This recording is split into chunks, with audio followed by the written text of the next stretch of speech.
Alright! Good morning Pilipinas and good morning world! At sa ating mga kababayang OFW at mga kababayan natin na nandito sa Pilipinas na walang sawang sumusuporta dito sa ating munting programa, thank you so much sa mabuhay po tayong lahat hanggat gusto natin.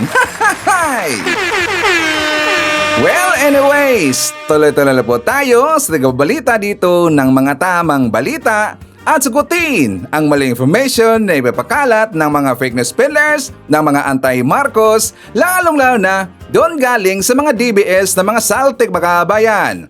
Yes, dapat silang sasagutin. Bakit? Kasi paghahayaan natin sila na lagi pong naninira araw-araw kay BBM at sa Marcos sa may session sa katagal mga akala mga paninira, totoo yan sa mata ng ibang tao.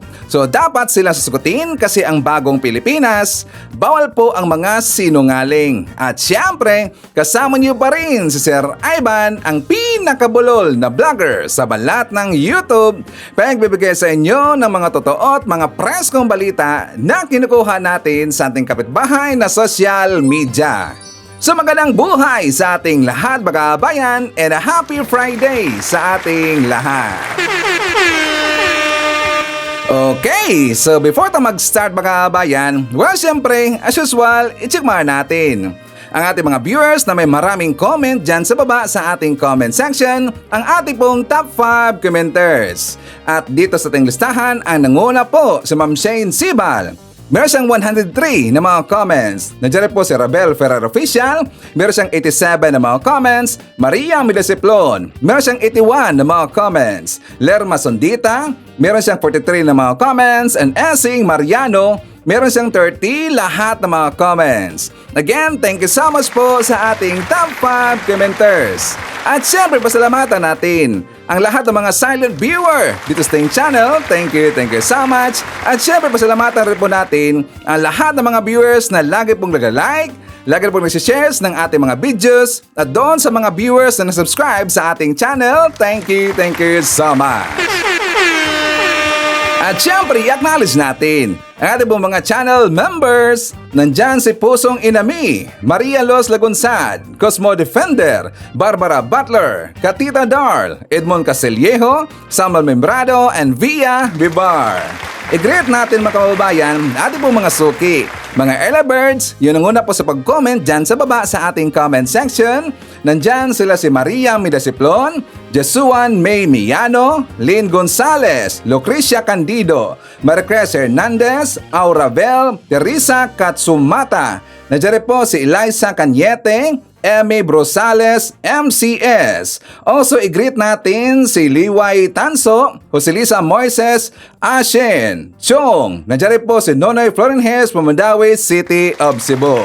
At syempre, i-greet natin ang happy birthday ang lahat ng mga viewers na nag-celebrate ng kanilang birthday ngayong araw. Happy birthday! And also, i-shoutout natin ang lahat ng mga retired AFP ng Olongapo City at Zambales Chapter. Sila po ay lagi pong nanonood po sa ating channel mga kabayan. Okay? So anyways, kumusta ang mga kabayan? How are you today? So today is Friday mga kabayan, December 6. So 19 days to go before Christmas. So malapit ang Christmas mga kabayan. So anyways, kahapon, ang dami pong umatake kay Sir Ivan. As usual, everyday mga kabayan, hindi po natutulog itong mga DDS na to, itong mga anti-Marcos na kung saan sila po ay ayaw, hindi po sumang-ayon sa ating mga opinion dito mga kabayan. Ayaw nila si Sir Ivan. Kasi nga, ang gusto nila na lagi pong gusto nila na papabor sa kanilang sinusuportan po na politiko, yung si Sara Duterte mga kabayan. Ang daming ipinakalat na naman po na fake news kahapon mga kabayan. So isa po sa mga pag-usapan natin mamaya, yung mga fake news na ipinakalat po doon kay tungkol kay Barbers. So si Barbers mga kabayan ko, medyo napuno na po Yes, si Representative Ace Barbers, siya po ay napuno. At ngayon, meron siyang inihain po na batas makaabayan, isang bill na kung saan malilindigan dito yung mga trolls, pati po yung mga vlogger na mga fake news peddlers makaabayan. Nako po, meron na ang kalalagyan ang mga fake news peddlers. Ang unang pong nag-react na makaabayan, ang unang umalma dyan, nakita ko, ito pong si Badong Aratiles. Nag-react agad. Sabi niya makaabayan, bawal na ba daw ngayon ang freedom of speech? Bawal na ba daw ngayon ang freedom of speech makaabayan? Sumusobra sila eh. Lahat ng mga vlog nila makaabayan, di ba? Puro lang paninira, puro lang po papakalat na mga fake news. At ito po ay nakakapikto po sa ating bansa makaabayan. Nakakapikto po itong mga fake news ito. At dahil po hindi na po makontrol ang kanilang mga fake news, isinasagawa nila araw-araw sa kanilang live, sa kanilang vlog makaabayan ng mga DDS na mga vlogger. Ngayon, nagsalita na po si Ace Barbers. So mamaya, pag-usapan natin po si Ace makaabayan. And also, I think some of you, or baka kayo na pong lahat makaabayan, nakita nyo na po kahapon ang post ng Politico.com na kung sakali daw itong si Sara Duterte ma-impeach makaabayan, ang posible daw papalit itong si Senator Bong Revilla. Diba nakita ko natin sa balita kahapon? Kasi nga ang post po ng Politico makaabayan, sabi dito, Senator Ramon Bong Revilla's name has surfaced as a possible nominee for the position of Vice President in case Vice President Sara Duterte is removed from office through an impeachment trial. So dahil po yan ay nag-viral kahapon makaabayan after 4 hours sa pag-post po ng balita po ng Politico.com, yan po'y tinanggal kagad po ng Politico.com makaabayan. Tinanggal kagad. Well, I am not sure what happened, pero yan po talaga ay tinanggal po ng Politico.com makaabayan. Malamang sa malamang, hindi kumpirmado ang kanilang research information na nakuha dito. Kasi nga, di ba sa pagkakaalam natin makaabayan, if I'm not mistaken, si Senate Chis Escudero ang posibleng papalit dito kay Sara Duterte kung siya po ay ma-impeach makaabayan. Kasi 'di ba siya po yung Senate President, so probably siya po dito ang susunod. Siya po ang papalit sa posisyon ni Sara Duterte makaabayan at hindi po itong si Bong Revilla. So bakit kaya yan po ipinost po ng Politico.com, no? 'Di ba alam mo natin, lagi po natin nakikita po na hindi naman po lahat, but maraming beses na po nag-post itong Politico.com na kung saan puro lang po kachismisan makaabayan. Puro lang opinion, puro lang haka-haka. Pero syempre, ang Politico.com kasi, they are considered ngayon as mainstream media makaabayan. Dapat hindi sila ganun, no, itong Politico.com. Kasi nga, alam mo natin, ang Politico.com, sila po ay mainstream media makaabayan. Nagbabalita po at saka nandyan po sa kanilang sa mga live, ang mga anchors nila, sila po ay mga journalist makaabayan. So yan po ay bawal sa kanila. Kasi lahat po ng mga journalist, meron kasi silang sinusunod po na Code of Ethics. So dahil po sa kanang inilabas po na balita tungkol doon kay Bong Revilla, na medyo siguro sila po ay nakurot makaabayan, kaya tinanggal kaagad po ang kanilang post. So yan po ang nangyari kahapon. Okay? So ngayon, maraming nagalit sa Net25 sa ganang mamamayan. Bakit, Sir Ivan? Sila po ay nagpalabas po ng fake news makaabayan. Yes, nagpalabas talaga eh. Talagang, alam nyo, thank you nga pala no sa nag-forward sa atin ng video nila. Kasi nga, nung nireview ko makaabayan, nung una, hindi ko naniniwala. Sabi ko, imposible naman eh. Parang imposible na palabas po ng fake news ang Net25. Pero nangyari makaabayan. Hindi ko yun inaasahan na kung saan talagang gumana ang tenga ko. Isa po ko doon sa maraming 100,000s or almost 200,000 po sa nakita doon sa kanilang pagbabalita makaabayan na kung saan nainis. Napansin ba natin ang saganang mamamayan? Naka-turn off po ang kanilang comment section makaabayan. Di ba, turn off po ang kanilang comment section? Siguro ayaw lang mabas or ayaw po lang makarinig po ng mga hindi magandang mga comments or ayaw nila or hindi nila kayang kainin yung mga bashing makaabayan, yung mga paninira. Normal ho yan eh. Di ba kapag nandyan ka sa political world makaabayan or political world, normal talaga po yung siraan. Normal talaga po yung mga bashing. Meron kang bashing ang mga lifestyle vlogger, meron kang mga basher ang mga artista makaabayan. How much more kung nandyan ka sa politika? Nandyan lahat po ang mga siraan makabayan. Kaya siguro hindi kaya ng Net25 sa saganang mamayan na makabasa po ng mga bashing, tinurn off ang kanilang comment section. So ngayon, pag-usapan natin yung nangyari po, yung di ba meron silang binodcast na plano po ng INC na magsasagawa daw, naghahanda daw ng malakihang rally nationwide. Ito daw ay pagsuporta sa sinabi ni BBM na kanyang opinion na hindi itutuloy ang pag-impeach dito kay Sara Duterte. So according po sa taga Net25, sabi nila na ang isasagawa daw na rally ng INC, ito daw para sa kapayapaan makabayan. Di ba yan po ay para daw sa kapayapaan? Pero before po tayo magpalabas po ng ating opinion at para rin po maintindihan nating lahat, ipakita ko lang sa inyo ang video, ang balita ng Net25 sa ganang mamamayan. Then you give your opinion makabayan. Mag-comment kayo dyan sa baba kung okay lang ba ang kanilang ginawa. Pero para sa akin, yun po'y napaka-biis talaga makabayan. Well, I am sorry I am sorry talaga sa mga nasabi ko kasi nga marami po ditong mga membro po ng INC. Alam mo natin yan, marami po mga membro po ng INC na mga loyalista. Marami po mga membro po ng INC na mga Marcos supporter. Meron mga kabayan and also mga pinklawan. Nandyan ho lahat. Alam ko po, talagang respetado po ang INC. Respetado ho yan sa Ivan ang INC. At saka respetado ho yan ng lahat ang INC. So you have my support, you have my respect also. Pero ito po ang opinion sa Ivan. Yun pong tungkol, makafocus na po tayo doon na. Siya nga pala sa ating makababayan po ng mga members ng INC, magfocus na po tayo doon sa ginawa ng dalawa na yon, yung si Nelson at saka yung pong si Jen makabayan, okay? So okay lang po. Mag-focus na po tayo doon. And the rest, hindi ko po paparinggan yung mga membro po ng INC kasi mga kaibigan natin yan eh. Kaibigan po ni Sir Ivan ang mga membro po ng INC. Pero doon po sa ginawa ng Net25, then you will understand what I mean makabayan. For more details, let's watch this. Ngayon pa lamang po, mga kababayan, ay nag-uorganisa na po ang mga lokal sa buong iglesia para magkaroon ng mga malalaking pagtitipon.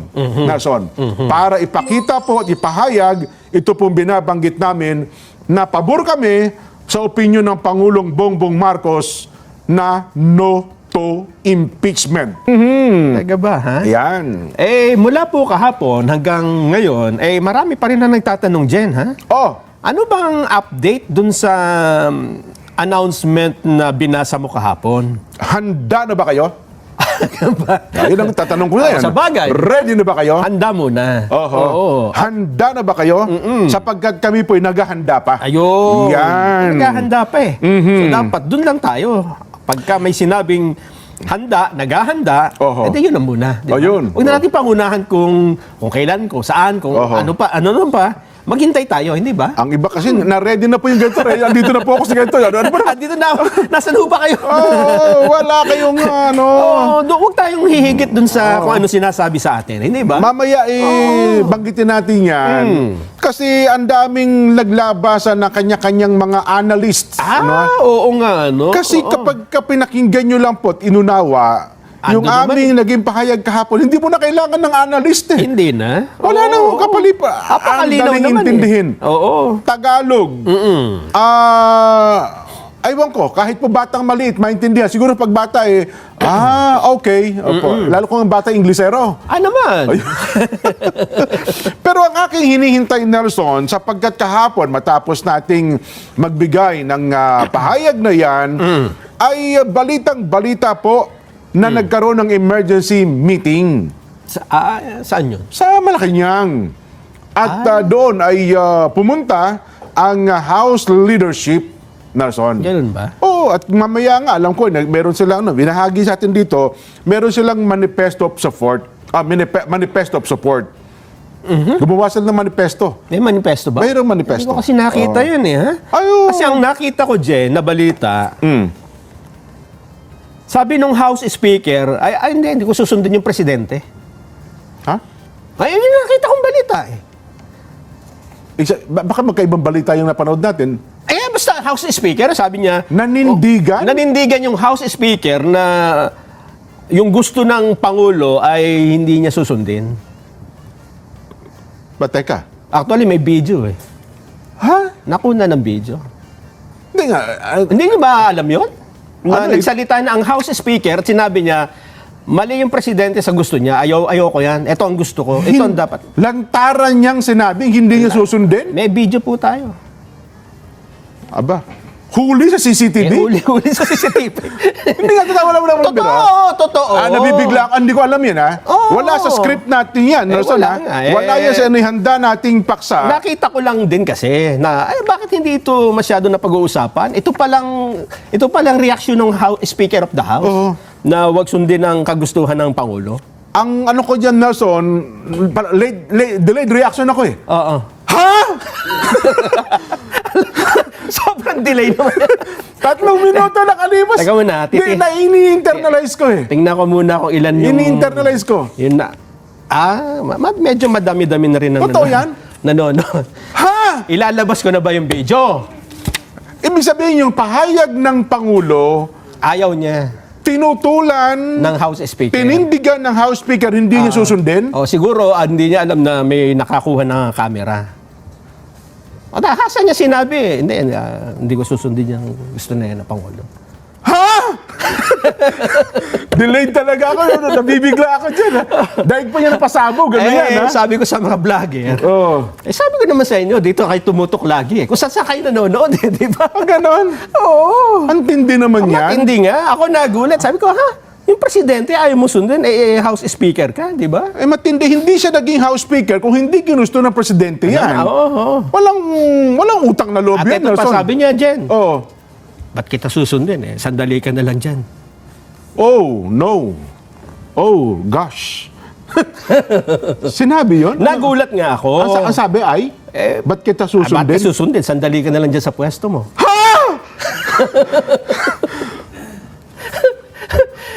Nagulat ako. Ako nagulat. Sabi ko dun sa kumuha ng video, huwag mong ilalabas yan, ha? Hindi lumabas na sa mainstream media, maging sa ano. Ngayon, ay, di ka na, baka mapasubo tayo dyan, Nelson, ha? Mukhang napasubo na nga tayo. Kasi akala ko, hindi pa tayo Naka-on air na ba tayo? On air na tayo, ilang minuto na kita, napapahanga ako. Paki-edit nyo po yung paki-delete nyo po yung nauna, ha? Nako, Private conversation. Ang alam ko lang kasi ay manifest of support. Suporta para... Yun nga din yung nakita ko. Kaya ako nagtaka, bakit sabi nung House Speaker, hindi siya susunod sa presidente?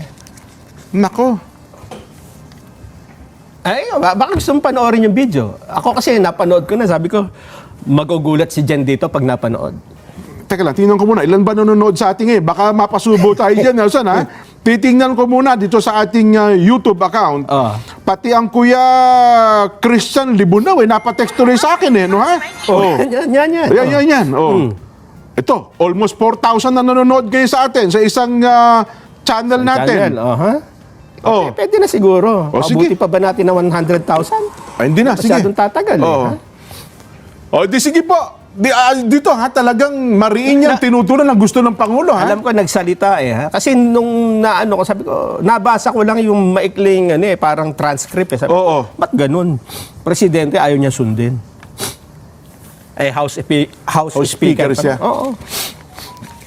Mga kababayan, ito po, panoorin natin ang sinasabi ni Kuya Nelson sa balitang ito. House Speaker. House Speaker, mariing tinanggihan ang gusto ng Pangulo. Banat.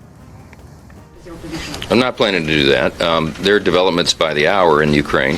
I think, as we predicted, and as I said to all of you weeks before the election, if Donald Trump is elected, it will change the dynamic of the Russia war on Ukraine, and we're seeing that happen. So it is not the place of Joe Biden to make that decision now. We have a newly elected president, and we're going to wait and take the new commander-in-chief's direction on all of that. So I don't expect any Ukraine funding to come up now. Yeah. Yes, ma'am. Yan po, tahasang sinabi po ni House Speaker Mike Johnson, si President Joe Biden, sandali na lang Mariin nga niyan tinanggihan kasi ang gusto pala ni President Joe Biden, suportahan pa yung magdagdag pa ng puwersa sa Ukraine. Russian war on Ukraine. Okay, so tanong makahabayan ko. Do you think okay lang sa mga Marcos supporter at sa mga loyalista yung kanilang style po sa pagbabalita makahabayan? Diba? Unang-una, sila po ay mainstream media. Yang programa niya mga kababayan, which is supposed to be ang kanilang balita accurate. Hindi po yung base po sa mga pambubunol nila, style po dito sa kanilang mga yung ganun po ito-twist nila yung balita mga kababayan. Kasi nga 'di ba, yung una, ano ba ang unang pumasok sa ating isip mga kababayan? Anong unang pumasok sa ating utak na nabanggit niya na 'di ba nag-mention sila ng House Speaker, nag-mention sila ng presidente. Kasi nga yung una nila po na topic tungkol ito sa rally, 'di ba? Tungkol sa rally mga kababayan, yung isasagawa daw na nationwide rally ng INC. And after that, dahil daw nabalitaan daw ng Congress na magkakaroon dito ng nationwide rally sa rally po ng INC diyan po daw sa EDSA mga kababayan, nagkaroon daw kaagad po ng emergency meeting ang House or HOR mga kababayan. At ngayon, kinagabihan, meron silang inilabas po na manifesto of support para dito kay PBBM. So, klarong-klaro kung saan tayo nakafocus mga kababayan. Pero iba pala na video ang kanilang ipinapakita. 'Di ba? Hindi ba 'yan napaka-BS mga kababayan? 'Di ba? Kung ganyan man lang style sa kanilang pagbabalita, dapat mag-vlogger na lang sila. Dapat mag-vlogger mga kababayan. Hindi po dito katulad ng style po ng mainstream media. Kasi ang mainstream media, iba po sila mga kababayan, iba rin po yung vlogger. Kasi ang kanilang style dito sa pagbabalita, yan po ay opinion mga kababayan. 'Di ba? Hindi talaga maganda kaya nga maraming nagalit sa kanila. Okay lang ba sa inyo na ganyan na klase na programa ang pinapanood niyo? Well, of course, sa mga DDS, pabor ho yan. Kasi alam ho natin kung sino doon ang kanilang pinapatungkulan mga kababayan. Iba nga lang na video ang pinakita. Yung sa doon po sa US mga kababayan, yung sa House Speaker of the House, yung doon sa US, ang kanilang ipinakita na video na kung saan, according daw doon, na sinuway daw yung gusto ng presidente, hindi daw sinunod ng House Speaker mga kababayan. So, ang unang pumasok sa ating isip, sinuway ni Speaker Martin Romualdez ang sinabi ni PBBM. Correct mo mga kababayan. Di ba yun po ang unang papasok sa ating isip at hindi po yung ipinakita nila na video na kung saan nangyari yun doon po sa US mga kababayan. So hindi maganda ang kanilang ginawa dito. At para sa akin, yun po'y kapik newsan mga kababayan. Bakit nasabi si Ivan? Kasi nga, nakita ko yung tatlong mga bugok na mga vlogger na mga DDS mga kababayan dahil nga sinabi ni Jen at saka ni Nelson na according daw doon sa kanilang nakuha daw na video mga kababayan kasi daw hindi daw alam ng tao na yun na meron daw CCTV o meron daw video na during po sinabi niya na sinuway niya yung gusto ng presidente. So ito'y ipinakalat kaagad na mga DDS na meron daw video na videohan daw ito Speaker Martin Romualdez na sinuway niya mismo itong PBBM. Na yan po'y napaka-imposible mga kababayan. Di ba? Yan po'y napaka-imposible. At meron pong tatlong bugok na DDS vlogger nagpakalat ngayon. Meron ng video si Speaker Martin Romualdez. At sinong source mga kababayan? Ito pong saganang mamamayan. Di ba hindi ho yan maganda Napaka-imposible na gagawin ni Speaker Martin Romualdez si PBBM.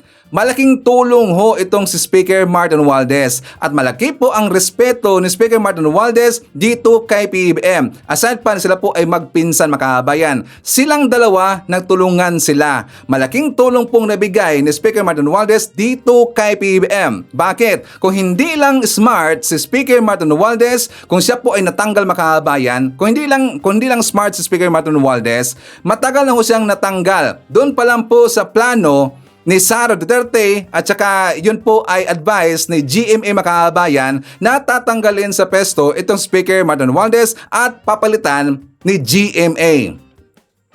Buti na lang magaling mag-isip si Speaker Martin Romualdez. He is smart mga kababayan. Buti na lang marami siyang mga kasama, marami siyang mga kakilala na mga congressman na talagang loyal sa kanya mga kababayan. Nung nakasagap kaagad ng informations, nakakuha po ng information galing po sa kanilang mga intel na meron pong isinagawa na mga sekretong pagtitipon si GMA at saka ito pong si Sara Duterte para papalitan nila, ipapa-impeach nila itong si SMR. Buti na lang siya po ay smart mga kababayan. Kundi tanggal sa peso si SMR. And after that, kung si GMA po yung naupo mga kababayan, what do you think? What will happen to PBBM?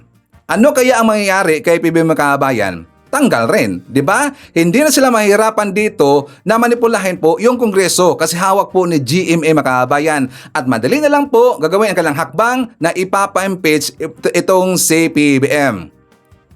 'Di ba? At saka obserbahan natin mga kababayan, obserbahan natin nung itong si GMA, siya po ay nag-failed na papalitan itong si SMR mga kababayan at siya po ay na-demote, 'di ba? Inaccept niya heartily.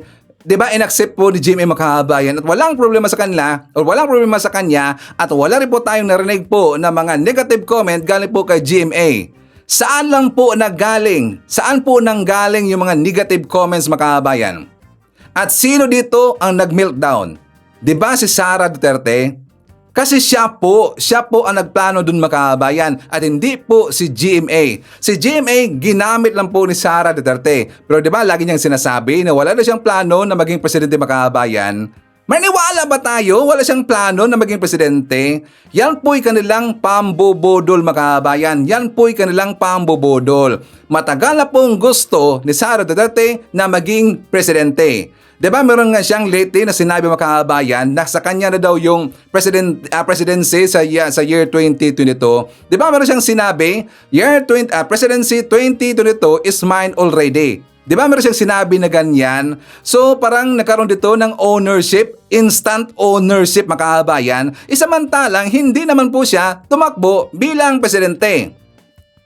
At ang ganyang palusot mga kababayan kung bakit daw hindi siya tumakbo bilang presidente kasi daw kinausap siya ng magkapatid ni Senator Amy Marcos at saka ni PBBM. Kaya daw ganun kalaki ang boto ni PBBM na umabot daw ng 31 million mga kababayan dahil daw sa mga DDS, dahil daw yun sa supporter po ni Sara Duterte.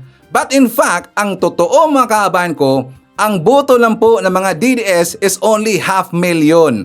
500,000 plus lang yung mga kababayan. Ang 31 million, yun po lahat ay mga loyalista at saka mga Marcos supporter. Yun po ang totoo mga kababayan. And do you think yung pagpunta ni PBBM doon daw sa Davao mga kababayan ay kagustuhan yun ni PBBM?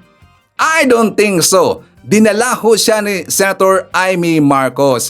Kaya galit na galit ngayon si Senator Amy Marcos. Siguro malaki ang kanyang utang doon po, malaki ang kanyang utang na loob doon po sa mga Duterte. Kaya ganun lang siya ngayon nakagalit dito kay PBBM. Kung napapansin natin, di ba binaliwala lang po lagi ni Senator Amy Marcos si PBBM. Kahit na binakbakan na ng mga Duterte, si PBBM okay lang sa kanya. Pero tingnan nyo yung balita ngayon, di ba ipinagtanggol po ni Pulong Duterte, ito pong si Sara Duterte mga kababayan. Dahil po dito sa impeachment case na kinakaharap ngayon ni Sara Duterte, di ba ipinagtanggol siya ni Pulong Duterte. Di ba dapat nga ganyan ang gagawin din po ni Senator Amy Marcos dito kay PBBM. Kasi alam mo natin mga kababayan, ipinagtanggol po ni Pulong Duterte si Sara Duterte because in the end, magkapatid pa rin po sila. Sila po ay pamilya mga kababayan. Dapat ganyan ang isipin ni Senator Amy Marcos dito kay PBBM na kahit anong ginagawa na, kahit na grabe ng pang-aapak sa pagkatao, grabe na mga paninira dito sa mga Marcos o ng mga Duterte, okay lang mga kababayan. Di ba wala siyang mga say, wala siyang reaction, ayaw daw na makialam, hayaan na daw niya. Pero ang kanyang BFF, lagi niyang ipinagtatanggol mga kababayan. At yan po'y napakapangit na ginawa ni Senator Amy Marcos. And I'm very sure na wala na pong suportang makukuha si Senator Amy Marcos dito sa mga loyalista at saka sa mga Marcos supporter mga kababayan. Wala siyang makukuha dito na suporta. Diba? So ngayon, pagtuloy tayo.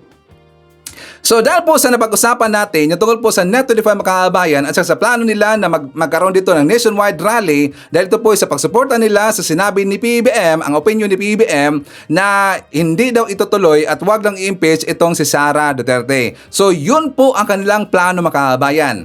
Kahapon, sinabi ko na diba tuwang-tuwa po yung mga DDS at very proud sila mga kababayan at saka dahil nga nag-anunsyo na yung INC na magsasagawa sila ng rally mga kababayan, 'di ba sabi ko hindi malayo ito po sasakyan po ng mga DDS. At ito po sinabi ng mga DDS supporter mga kababayan at saka ng mga DDS vlogger na ito ay papabor sa kanila. Sino nang sabi sa Ivan? Mismo ho yang sinami ni Badong Arteles. Mismo sinabi po yan ni Badong Aratiles mga kababayan, papabor ho yan sa mga DDS supporter. At meron pong ginawa si Badong ng mga kababayan, pwede niyo pong i-review ang kanyang vlog kung iniisip dito ng mga DDS na nagsisinungaling si Ivan. Kasi nga, di ba, alam mo natin mga DDS mga kababayan, lagi lang iniisip po si Ivan na fake news peddlers. Well, actually, pwede niyo pong i-review ang vlog ni Badong. Sinabi niya yun, clearly. Sabi niya, ito'y papabor sa DDS supporter. At ngayon, sinusuyo niya yung INC mga kababayan kung sino mang mga lider na hahawak doon sa rallying isasagawa ng INC, humingi na siya ng permission na sila po ay sasama mga kababayan. Sila po ay sasali. Sila po ay magka-cover ng mga kababayan. At alam nyo ba, nakita ko rin po doon sa post nila ni Joy De Vera na ito ang lagi kong sinasabi sa mga INC, pasensya no, but I am very sure marami po dito mga INC members na nakakatindi kay Sir Ivan. Bakit ba nasabi si Ivan? Kasi nga marami po dito mga INC members na hindi nagustuhan na magsasagawa ng rally ang INC. Kasi noon pa man, di ba lagi nilang sinasabi na hindi sila sasama o hindi sila makikialam sa politiko makabayan o sa politika. So ngayon, meron po nag-post. Sabi dito ng ating viewer na si Rebecca Villarin, sabi niya, INC ako, pero ayaw ko sumama sa rally, baka magamit ng DD-shit, makihalubilo sila sa rally. At hindi talaga po siya nagkakamali makabayan. Hindi talaga po nagkakamali itong si Ma'am Rebecca Villarin. Kasi ginawa yan ngayon ng mga DDS makabayan. At ang sabi pa dito, sabi po ni Wendy Reyna Vero, aalis ako sa INC kung matutuloy ang rally kasi po hindi nakikialam ang INC sa politics.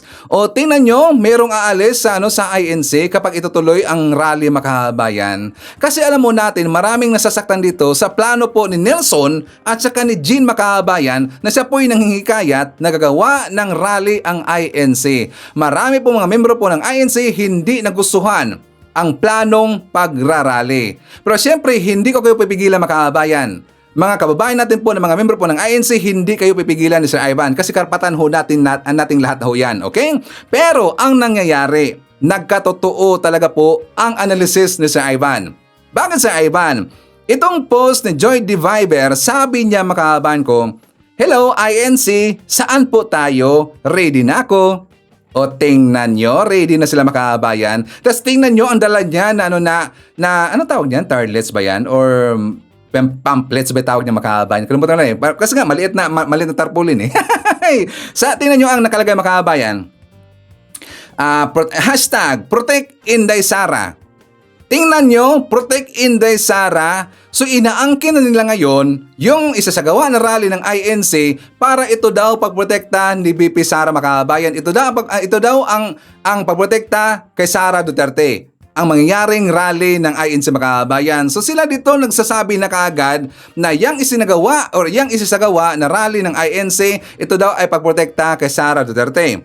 At meron pang nag-post makabayan. Tingnan nyo, Sara Duterte for President Movement, umpisa na ang paglabas ng suporta para sa ating mahal na BP.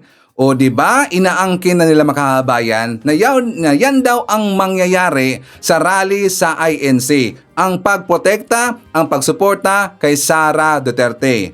Yan kasi ang hindi maganda sa mangyayaring rally ng INC. Kasi marami pong sasali na mga DDS dyan makabayan. Kasi nga, sinasabi ko yan kahapon na ito ay kanilang oportunidad na. Nakakita sila po ng opportunity makabayan. Dahil nga hindi nag-prosper ang kanilang isinagawa na rally the other day for 1 week doon sa Ancestral makabayan, ang kanilang people power na walang power, wala rin people. Kasi nga hindi nag-prosper ang kanilang ginawang rally, hindi nagtagumpay at walang nangyari, hindi nila napaalis po sa peso si PBBM. Kaya dito sila sisiksik sa isasagawang rally ng INC makabayan. So dito magkagulo. Bakit sa Ivan? Meron din pong post dito makabayan ko. Ipakita ko rin po ang post ni Joy De Viber. Sabi niya, carefully worded ang call ng INC. Sumasang-ayon sila sa posisyon ng BBM na no impeachment. Agree lang po ako doon sa part na protect Inday Sara daw. Pero wala akong paki kay BBM. Importante, may pag-aagrihan. O, di ba? So, mga kababayan kong mga INC, I am sure na matutuloy ang inyong rally. Pero, Iisipin niyo rin po na pwede itong magkakagulo. Pwede itong makadagdag po sa gulo, mga kabayan. Bakit? Alam ko po ang inyong hangarin. Alam ko po na mabuti ang inyong hangarin na para kayo sa kapayapaan. Alam ko 'yan. No question kami dyan. Pero kapag meron pong sasali na mga DDS dyan at meron pong marinig si Sir Ivan na BBM resign, Adik resign, Bangag resign, kapag ganun na ang isisigaw, naku po talaga pong iinit ang tenga ni Sir Ivan. Alam nyo ba, nakausap kami mga BBM vlogger? Kami po mga pro-admin vlogger the other day, kagabi mga kabayan, nakausap-usap kami doon sa GC. Sabi ko sa kanila, well, hayaan muna natin sila. Titingnan muna natin kung ano ang kailangang gagawin po na rally. Pero yan po kasi, sinabi na ho yan ng taga-INC na para lang po sa kapayapaan, na kailangang gagawing rally, peace rally, prayer rally, at saka kailangang susuportahan doon yung sinabi ni PBM na hindi tutuloy yung impeachment. Which is okay tayo dong lahat. Sabi ko sa kanila mga kabayan, sabi ko sa kanila, okay tayo dong lahat. Hindi natin babatin po ng mga negatives, kundi makikinig tayo. Kasi yan po ay karapatan po ng bawat Pilipino. Pero kapag meron kaming marinig na hindi na maganda at gusto nyo nang pababain sa piso si PBM at doon po sumisigaw sa mismong rally ng INC, well of course, iba na po ang mangyayari. Kahit yung mga Marcos supporter, mga loyalista, do you think okay lang sa kanila na marinig nila na ganon? Diba, makarinig sila ng bangag, adik, for example, tungkol doon sa gumagamit na ng white powdery substance at doon rin po tungkol sa sinabi po ni Duterte, ni Digong. Diba, yan po hindi maganda kasi hindi na po yan part sa inyong sinasabi na peace rally. And also, meron na po kaming question. Bakit ngayon lang po kayo lumabas na mag-rally para po sa katahimikan, para po sa peace rally? Question na po yun, Sir Ivan. Please, huwag nyo lang pong sasamain ang question sa Ivan. Kasi nga, iba-iba tayong mga opinion. At karapatan ko rin po na magtanong kasi nga kayo po ay magsagawa po ng rally. Bakit ngayon lang kayo nagsagawa ng rally? 'Di ba para sa kapayapaan ang sabi nyo ng rally? Pero nung time po na lumabas na po yung Maisog rally, nung lumabas na po yung mga ralista ng EDSA Friday Group na wala pong ibang sinasabi kundi i-destabilize nila ang admin ni PBM. Bakit hindi kayo lumabas at nag-rally? Di ba para sa kapayapaan yon? Sakto ba si Sir Ivan? I-correct niyo po si Sir Ivan kung mali tayo dito, no? Please, i-correct si Sir Ivan kung mali ako. Bakit ngayon lang kayo lumabas na meron na pong i-impeach, meron na pong nag-file po ng impeachment dito kay Sara Duterte. At alam mo natin si Sara Duterte, siya po ay namiligre dito na siya po ay matanggal po sa peso makabayan. Bakit hindi kayo lumabas sa time po ng impeachment case ni Justice Carpio? At saka sa time rin po ni Irap. Diba? Bakit hindi kayo lumabas ng time na yon? Pwede nyo kasing mabaon yun. Pwede kasi mabaon yun. At diba, sabihin nyo sa akin, Sir Ivan, lumabas kami noon. Noong time po na na-impeach si Estrada, noong time po na-impeach po si Justice Carpio. So, pwede nyo magamit ho yan. Diba? Bakit ngayon lang? So, hindi maiwasan, maiisip po ng mga Marcos supporter, ng mga pro-admin na mga supporter na kayo'y naudyukan ni Marcoleta. Correct if I'm wrong? I-correct niyo po si Ivan kung mali ako. Pwede ho naming sasabihin dito na kayo po ay naudyukan ni Marcoleta. At sino ditong nasa likod po ni Marcoleta? Si Sara Duterte. Diba? Tingnan nyo mga DDS vlogger, naghahanda na sila kasi nga kinontrata na nila yung isasagawa na rally ng INC. Nakita ko rin po yan doon po kay Badong. Mismo sinabi po ni Badong na sila ay handang-handa na magko-cover sa isasagawang rally ng INC. Kaya nga huminga na siya ng permission.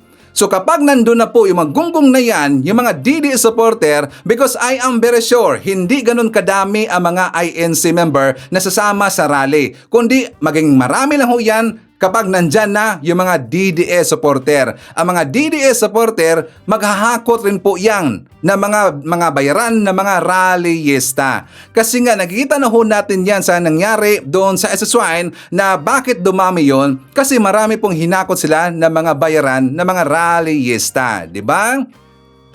So sana iwasan ho natin yan. Saka ito yung pakiusap po ni si Ivan.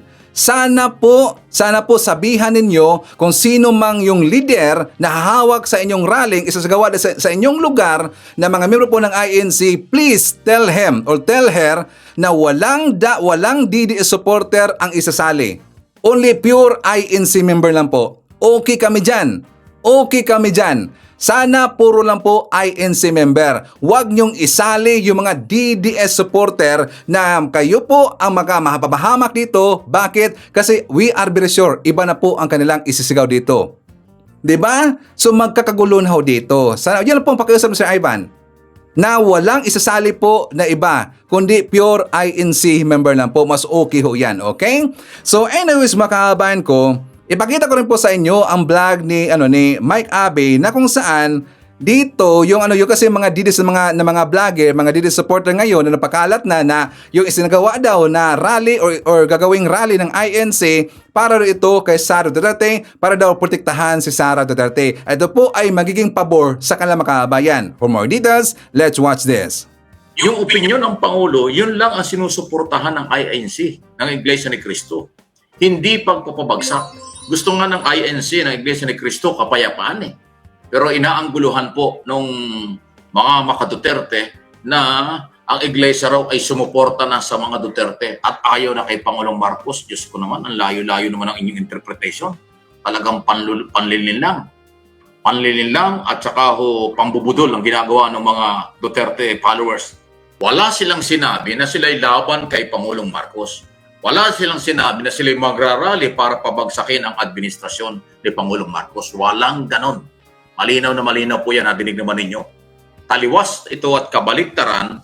Kaya ngayong ating title dyan, okay, rally ng Iglesia ni Cristo, ayan po, ay kabaliktaran naman doon sa sinasabi ng mga DDS.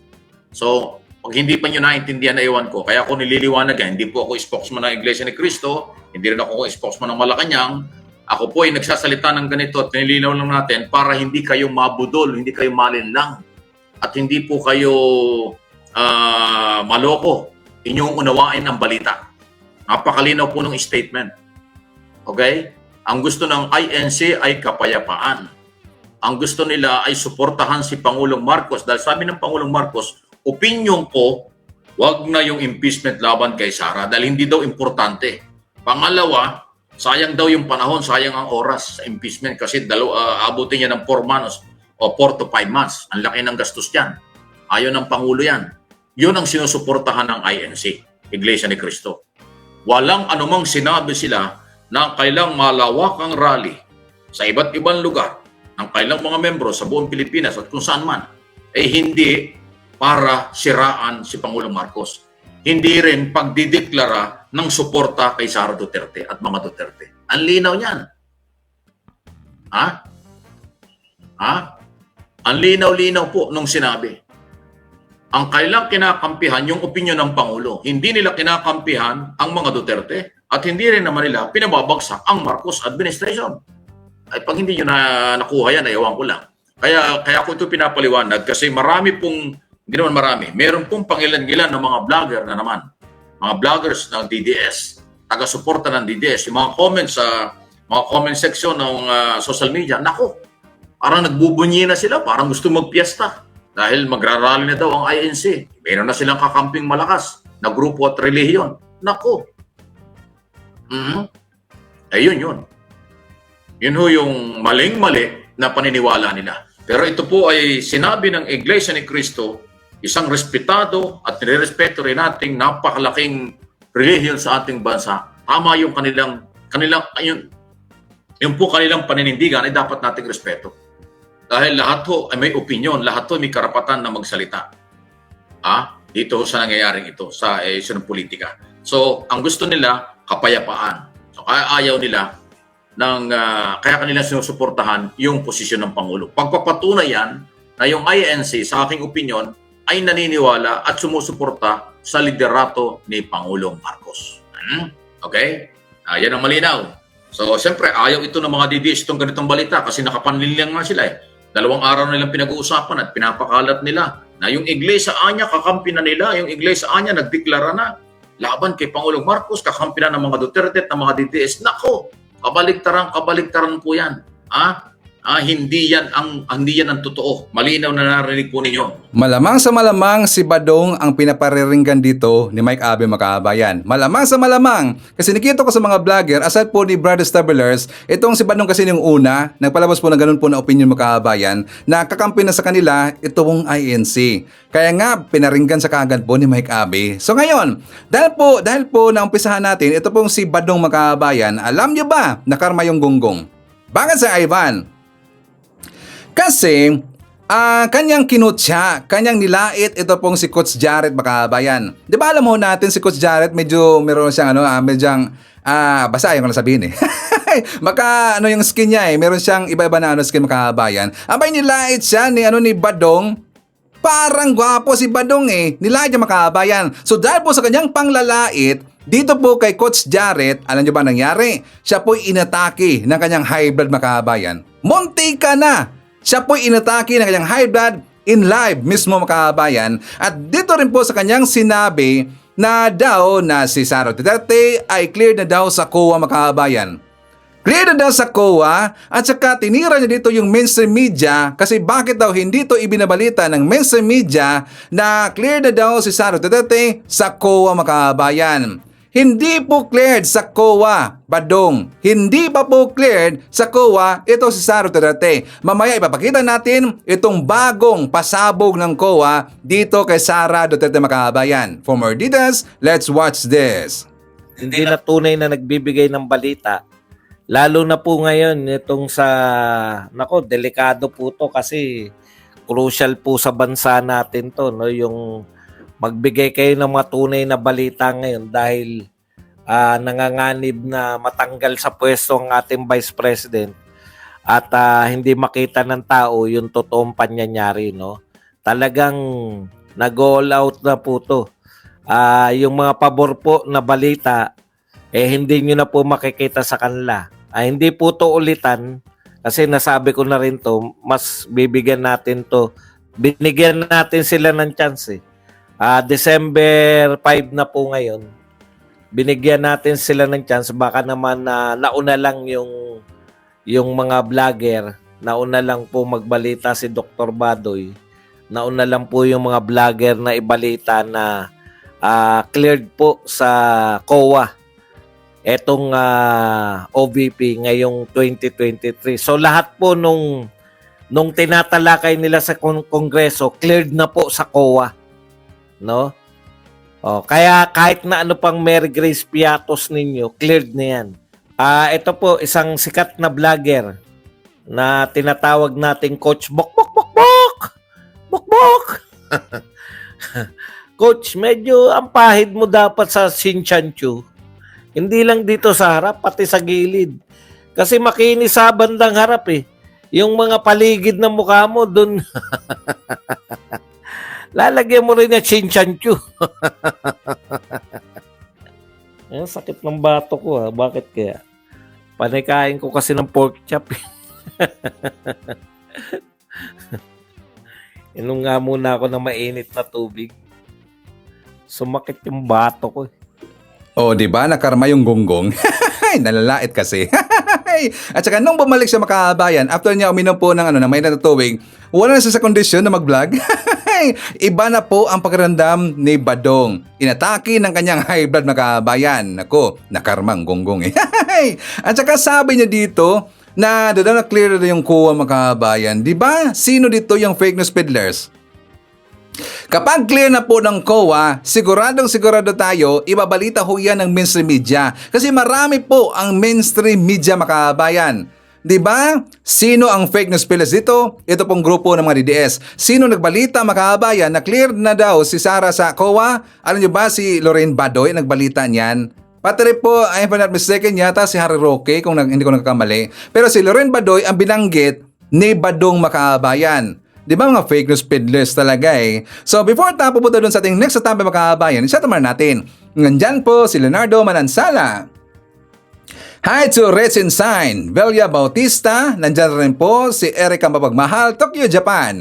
Hi to Lailista at Kakamping TV, nandyan po si Joseph Rabanes, Michael Vinas, Mary Diner, Hi to Mexstock, Tita Dones, hello po. Nandiyan na po si Axel Roses, Lovely Maidel, nandiyan na po si Nelia Javier, Melanie Enriquez, shoutout natin si Noel Lufamia, hi to Nicole Flores, Reneng Lozano, and hi to Idna Niker.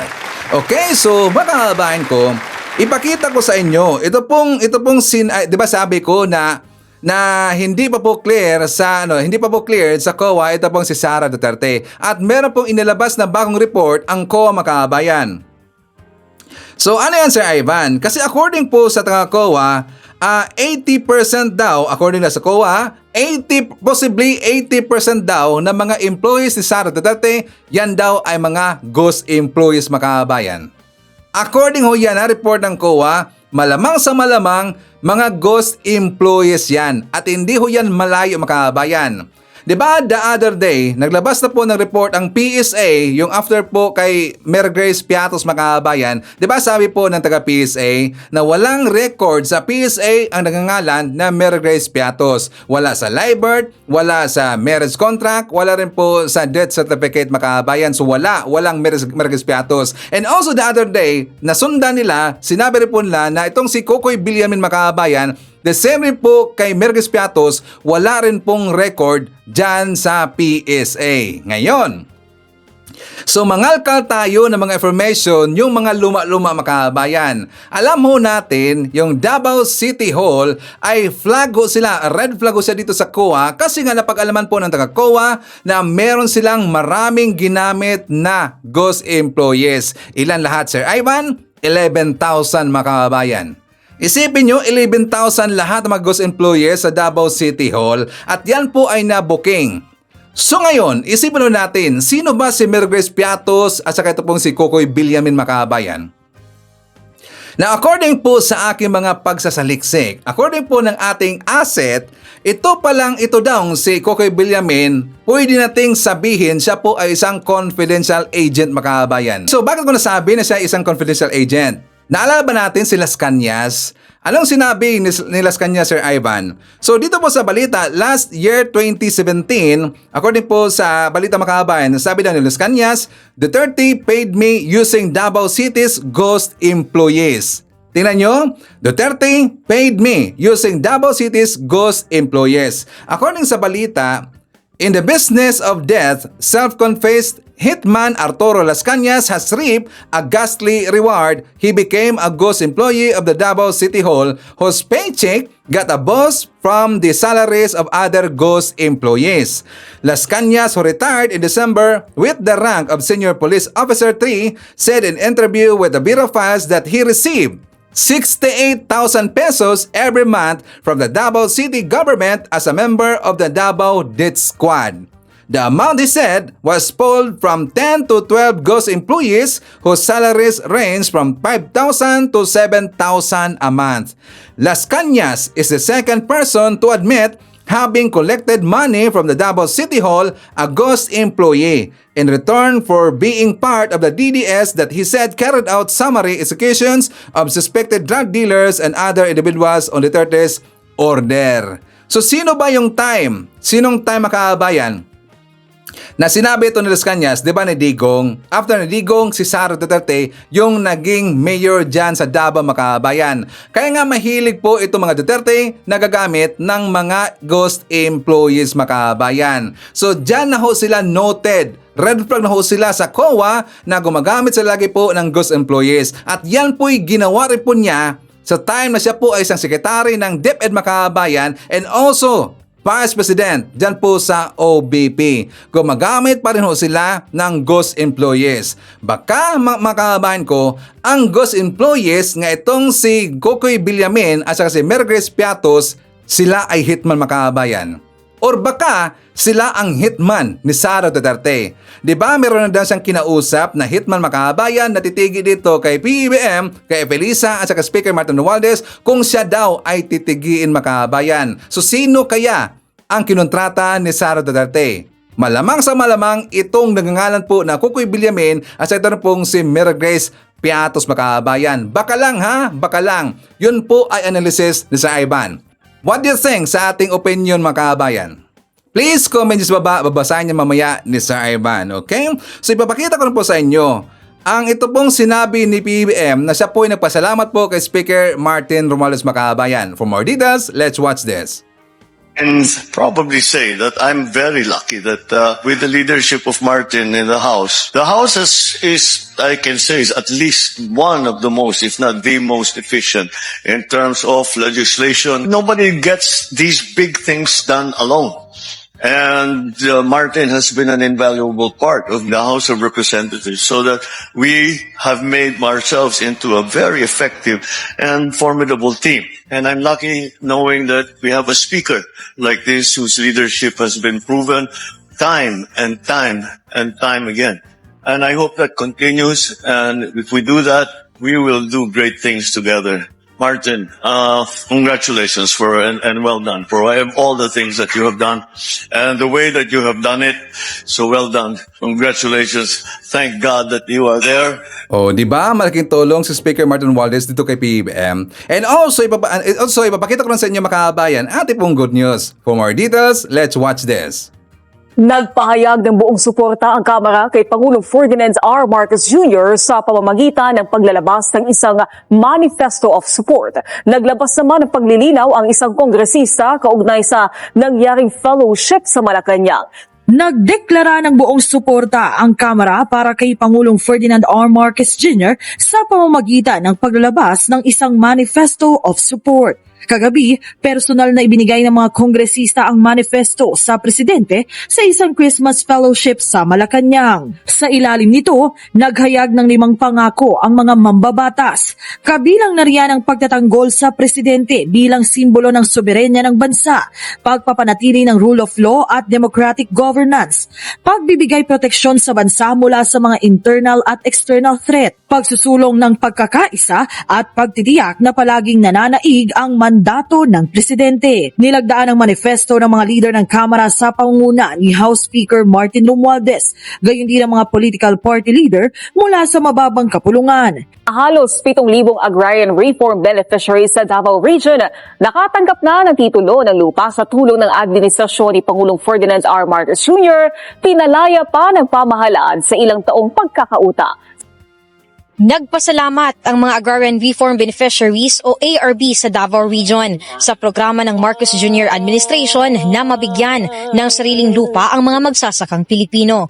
Matapos ang distribution ng land titles at certificates of condonation with release of mortgage sa Region 11, kung saan naging benepisyaryo ang 7,558 ARBs na mayroong total amount of debt condoned na mahigit sa 500 million pesos.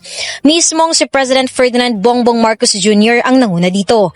Gusto ng presidente na mabigyan ng sariling lupa ang mga magsasakang Pilipino, lalo na ang mga higit na nangangailangan. Narito ako upang ipamahagi ang mga sertipikong magpapalaya sa ating mga agrarian reform beneficiary sa inyong pagkakautang sa lupang pang-agraryo. Inorganisa ito ng Department of Agrarian Reform Region 11, kung saan malaking tulong ito na maiangat ang buhay ng mga agrarian reform beneficiaries. Sa Region 11, magkakaroon ng initial distribution ng 9,058 cockrooms, kung saan meron itong 6,951 agrarian reform beneficiaries. Nabinipisyuhan dito ang Davao del Norte, Davao de Oro at Davao Oriental. Ang Davao del Norte nakatanggap ng 2,337 cockrooms na mayroong 1,731 beneficiaries. Ang Davao de Oro nakatanggap ng 4,901 cockrooms na mayroong 3,614 beneficiaries. At ang Davao Oriental nakatanggap ng 1,820 cockrooms na mayroong 1,606 beneficiaries. At para naman sa Certificate of Land Ownership Award, nakatanggap ang Davao City ng 144 regular CLOA titles na mayroong 142 beneficiaries, habang ang issuance ng electronics titles nakatanggap ang rehiyon ng kabuoang 672 titles, kung saan 122 nito ay para sa Davao del Sur at 550 para sa Davao del Norte. Nagpapasalamat naman ang benepisyaryo mula sa Carmen, Davao del Norte na si Julito Mahalio sa programang ito ng Pangulo. Pasalamat ngayon. Pasalamat sa kanya ngayon at magpakailanman Malaking tulong daw ito sa lahat ng mga magsasaka at mas mapapaayos pa ang kalidad ng kanilang panghanap buhay. Hindi lang ito ang proyekto na inorganisa ng DAR11 para sa mga magsasaka sapagkat binigyan din ng machinery, equipment at agricultural support projects ang Agrarian Reform Beneficiaries Organizations sa buong rehiyon. Wala na sa gray list ng Financial Action Task Force ang Pilipinas. Iniulat ito ni Pangulong Ferdinand R. Marcos Jr. sa 33rd Anti-Terrorism Council regular meeting at year-end celebration. Ayon sa Pangulo, mahalaga ang bagay na ito para sa milyon-milyong mga Pilipino dahil mas mapapadali na ang pagpapadala ng remittances ng overseas Filipino workers at makakatulong din para mapataas ang kumpiyansa ng investors sa ekonomiya ng bansa. Matatanda ang 2021 nang mapabilang ang Pilipinas sa gray list dahil sa patuloy na pagsisikap ng pamahalaan na labanan ang money laundering at terrorist financing. This milestone will benefit millions of Filipinos, from smoother remittances for overseas workers to increased investor confidence that bolsters our economy. These successes were made possible through the collaboration of various agencies, private sector stakeholders, and tireless public servants. It reminds us that when we move as one, we can achieve goals that resonate across borders, across generations. Let me acknowledge once again those who have been recognized earlier. The work we do requires constant evolution. Terrorism, fueled by advancing technology and shifting tactics, demands a response that blends strength with humanity, vigilance with compassion, and strategy with foresight. Sa harap naman ng pinaigting na hakbang para sa food security at pagpapalago ng ekonomiya, Pangulong Ferdinand R. Marcos Jr. pinalalakas pa ang ugnayan ng Pilipinas sa Canada at World Trade Organization para sa trade and commerce. Pinalalakas pa ng Pilipinas ang trade partnership sa pagitan ng Canada at iba pang kasapi ng World Trade Organization. Kasunod ito ng pakikipagpulong ni Pangulong Ferdinand R. Marcos Jr. sa direktor ng WTO. Ibinida ni Pangulong Marcos ang mga naglalakihang plano para paigtingin ang kalakalan at komersyo ng Pilipinas sa ibang bansa. Batay sa Philippine Development Plan, kabilang sa mga tinututukan ng pamahalaan ang pagpaparami ng mga produktong ibinibenta sa pandaigdigang merkado. Ipinuposisyon din ng Pilipinas ang bansa bilang pangunahing supplier ng mga serbisyo.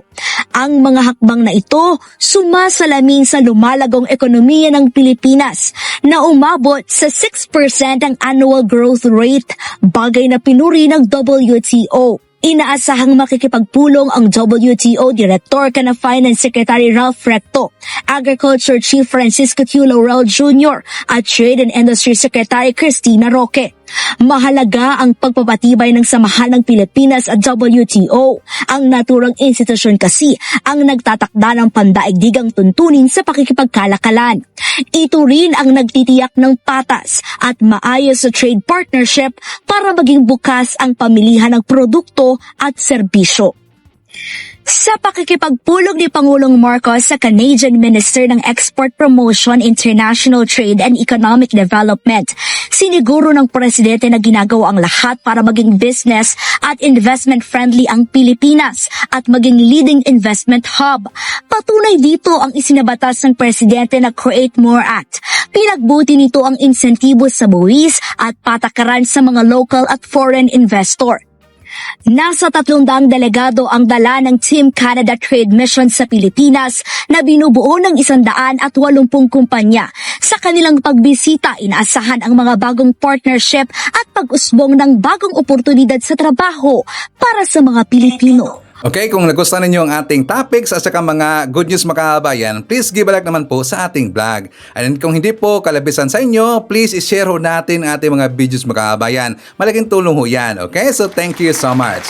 So before ito magpapatuloy sa ating topics makabayan, i-share man natin, nandyan po si Myrna Borromeo, Derek Erwina Argilles, Hats Jenky Arellano, Apple Nash, Elsa Sabuco Jeronimo Singgian, Kasama rin po natin si Aida Lopez Insuat, Victor Rubin, Gorgunya Angala, JB Carrillo Bastismo, nandiyan rin po si Evelyn Garcia, Boboy Elmido Costenza Dugyo, Rosita Bisnar, Nida Grace Dingkong, nandiyan rin po si Nida H. Haka, Caroline Campos, Lucita Tolentino, Shemezo LB, Anjang Aison, Emerald Gemini, JRN, Peter Tiro, nandiyan rin po si Ivy Alfonso, William Steven Berdogo, Rose Mew, nandiyan rin po si Alicia Lee, Nelson Caravana, and Haitzo Elsa Hoffman. Mga kababayan ko, naalala ba yung sinabi ko tungkol kay barbers? Kasi nga hanggang ngayon nagpapakalat pa rin po itong mga trolls, ito ba mga DDS na mga vlogger na sangkot daw sa droga itong si Representative Ace Barbers, mga kababayan. Kung maalala natin, last month mga kababayan ko, di ba meron pong nasakuti na 1.75 million pesos worth na shabu doon po sa Surigao, mga kababayan. Kasi nga di ba si Ace Barbers, siya po ay Surigao noon.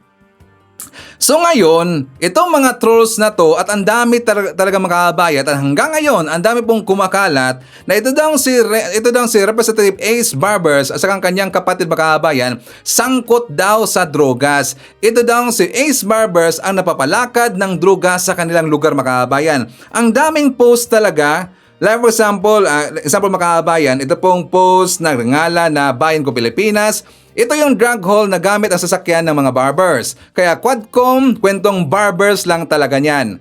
Mayroon pa dito na sabi ng itong si Jabe Ortiga Morcia, Ace Barbers iton. Nakalusot sa Lipata Port. Ilang mga kasi Bisaya pero alam niyo mga kababayan, iba kasi yung malaking kaibahan kasi yung Bisaya ng Surigao noon kaysa mga pure na mga Bisaya.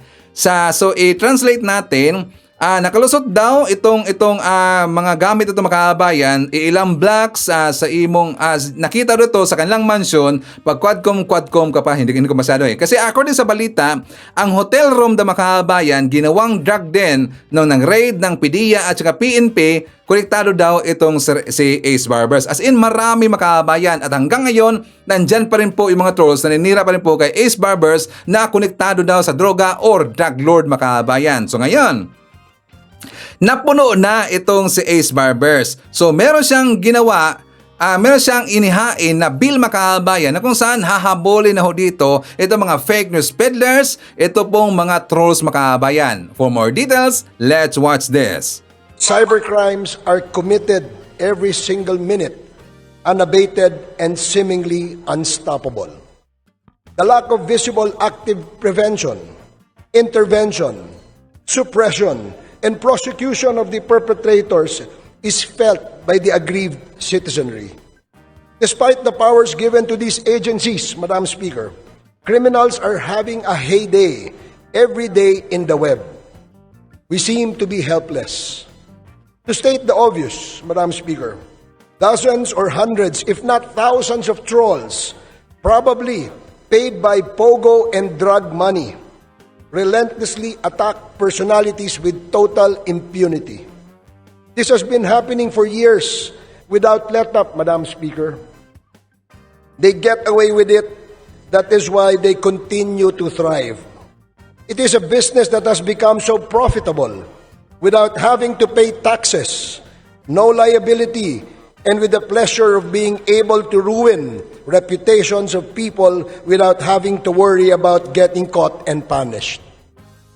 The ultimate goal of the trolls, Madam Speaker, is to create chaos and disorder by sowing false information, confusion, fear, and slander their subjects.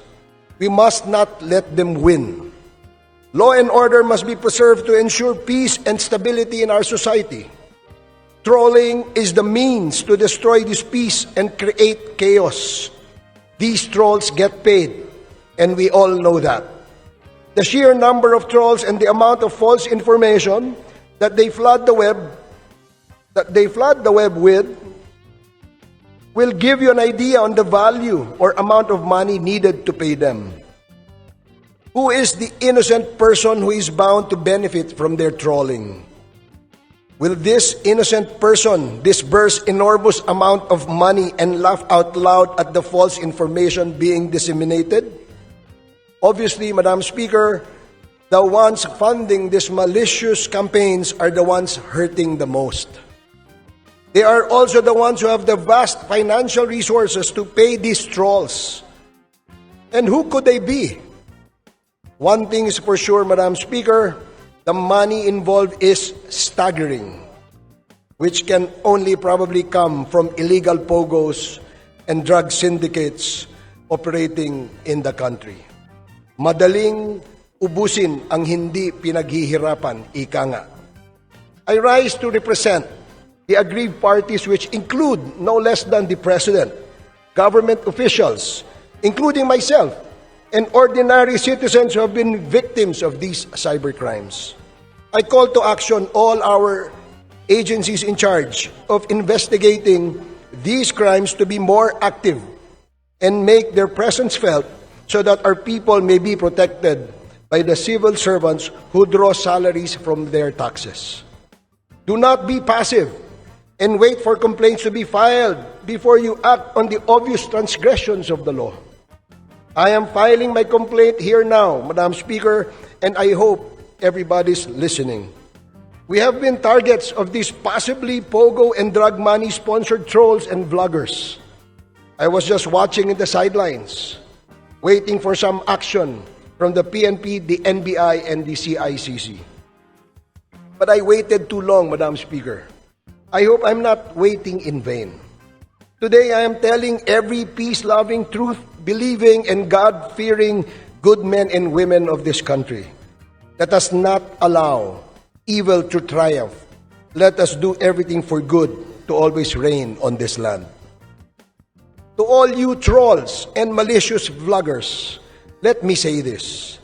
It is all right to criticize us politicians. Kasama po sa trabaho at sa hazards ng public service yan. Pwede nyo kaming i-criticize hanggang magsawa kayo because we cannot be onion skinned. You can criticize us all you want as long as your criticisms are anchored on the discharge of our official duties and functions. But when you cross the line, Madam Speaker, and impute malice on what we do and attack our persons, you cease to be protected by your constitutional rights. Even the Supreme Court ruled that when your statements are done with malice, you are liable under the law. Panindigan na lang ninyo ang paninira ninyo. Hindi naman pwede na porke politiko, pwede mo nang akusahan ng lahat ng krimen at kasinungalingan, tapos wala ka ring pananagutan? Ano ka? Siniswerte? Ang batas ay para sa lahat, hindi lang para sa iilan. Kung may nalalaman kayo na freedom of speech, wala naman pong freedom to defame, freedom to insult, or freedom to slander. Lahat ng freedom at karapatan ay hindi po absolute o walang katapusan. Kahit nga ang pinakauna at pinakaimportanteng right to life at liberty ay pwedeng alisin ng Estado upang pangalagaan ang buong lipunan at ang mga mamamayan nito. You may be imprisoned or executed upang panagutan ang mga kasalanan sa lipunan. No, Madam Speaker, enough is enough. We will not stand idly by anymore and allow your evil to triumph. We will do everything to make sure that you are brought to your senses and punished for your abuses and wanton disregard of the laws that safeguard everyone equally. In closing, Madam Speaker, I would like to extend my regards to all the trolls and the malicious vloggers out there and wish them the best of luck as they journey into another dimension called reality. Thank you. Nako, lagot ang mga didis, makabayan. Wasak na wasak ang mga didis dito. Nagpanik na.